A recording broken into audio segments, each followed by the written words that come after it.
Parmi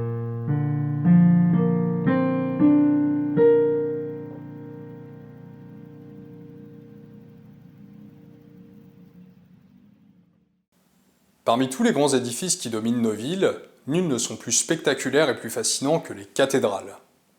Véritables vaisseaux de pierre dressés vers le ciel, elles ont pourtant bien souvent perdu dans le regard du visiteur contemporain leur utilité première, celle de porte du profane vers le sacré.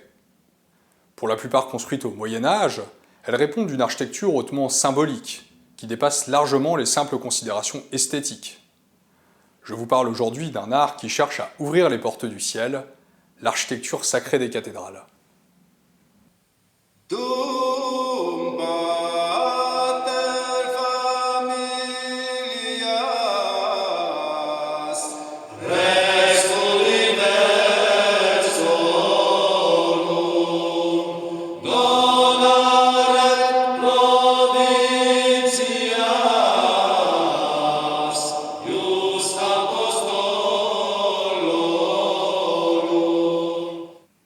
Du point de vue de leur plan général, les cathédrales répondent d'un canon assez précis.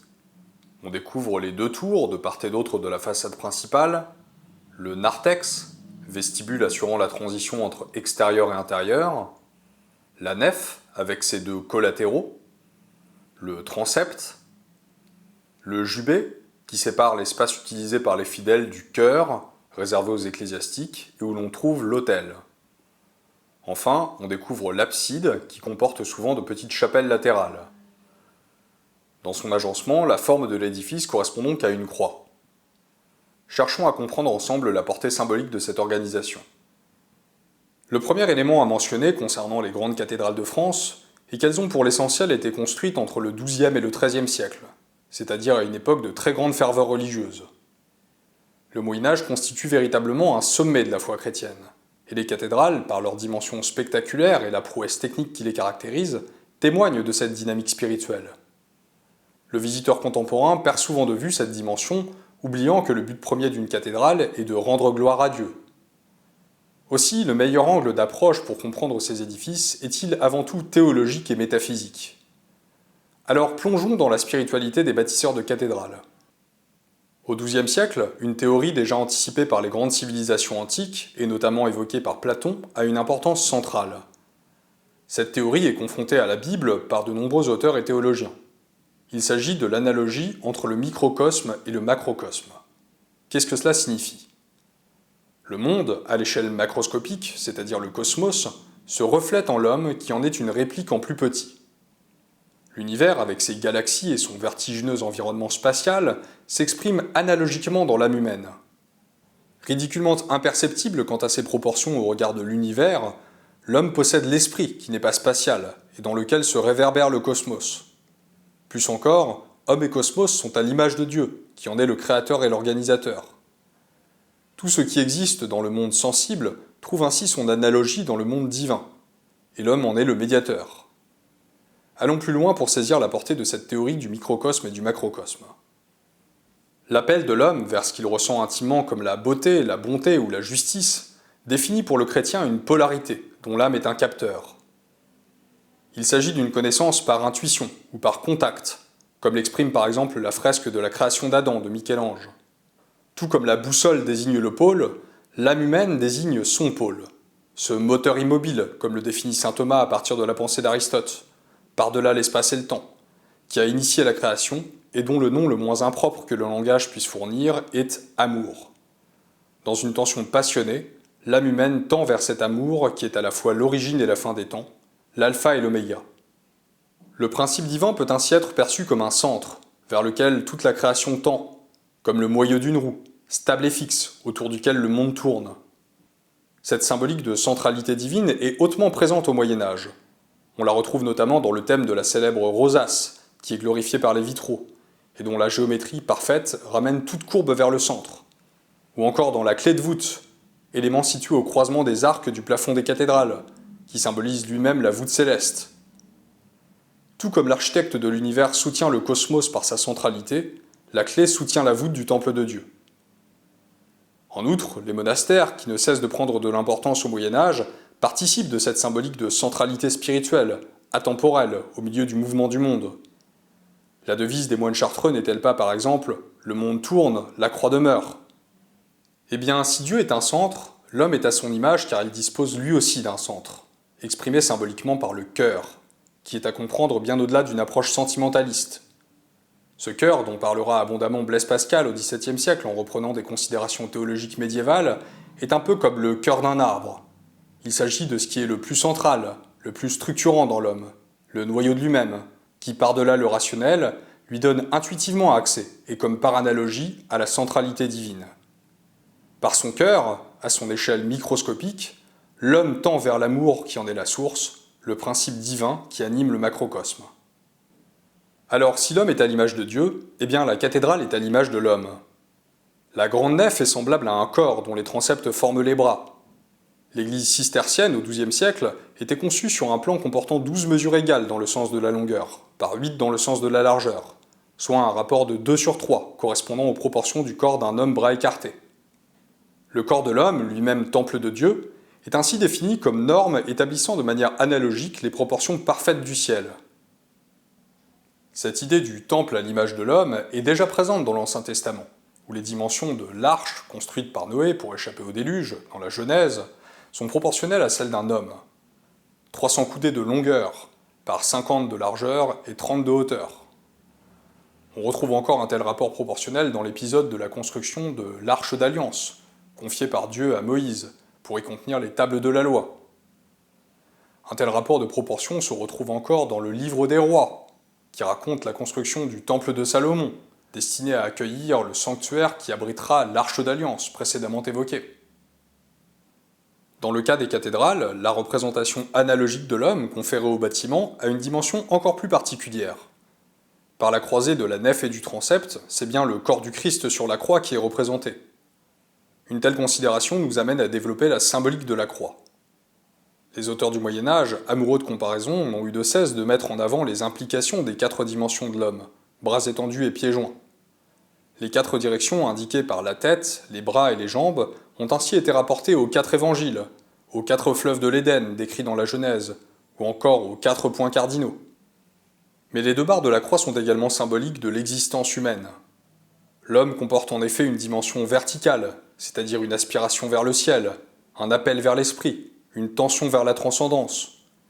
Mais il ne peut se départir de la vie terrestre, dimension horizontale de son existence, qui le rattache aux contraintes matérielles du monde, avec ses joies et ses souffrances.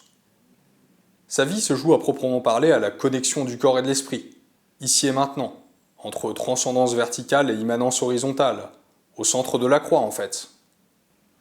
Or, si comme nous l'avons expliqué, la croix est à l'image de l'homme, eh bien le centre de cette croix représente précisément ce cœur de l'homme dont nous parlions plus haut, instrument qui lui permet de rejoindre en lui-même le principe divin. Ça n'est pas par hasard que de nombreuses cathédrales comportaient jadis sur le dallage de leur croisée de transept un labyrinthe. Si beaucoup de ces sols ont été détruits par la suite, certains subsistent encore aujourd'hui, comme par exemple à Chartres. Ces labyrinthes étaient utilisés dans le cadre de processions, parfois réalisées à genoux, et dont le but était de rejouer la vie terrestre des fidèles. L'existence du chrétien, avec ses difficultés et ses souffrances, est un parcours vers cette centralité divine figurée dans le labyrinthe. Au bout de l'expérience humaine se trouve le cœur divin, qui ouvre vers la vie éternelle, et qui se trouve au centre de la croix. Nous avons jusqu'ici principalement commenté la cathédrale sur la dimension symbolique de son plan au sol, et il nous faut maintenant nous intéresser à cette dimension verticale. Partons de la croisée du transept dont nous parlions à l'instant. L'aspect quadrangulaire proposé par cet espace a lui aussi son importance. Dans la symbolique romane, le carré a une signification clairement définie.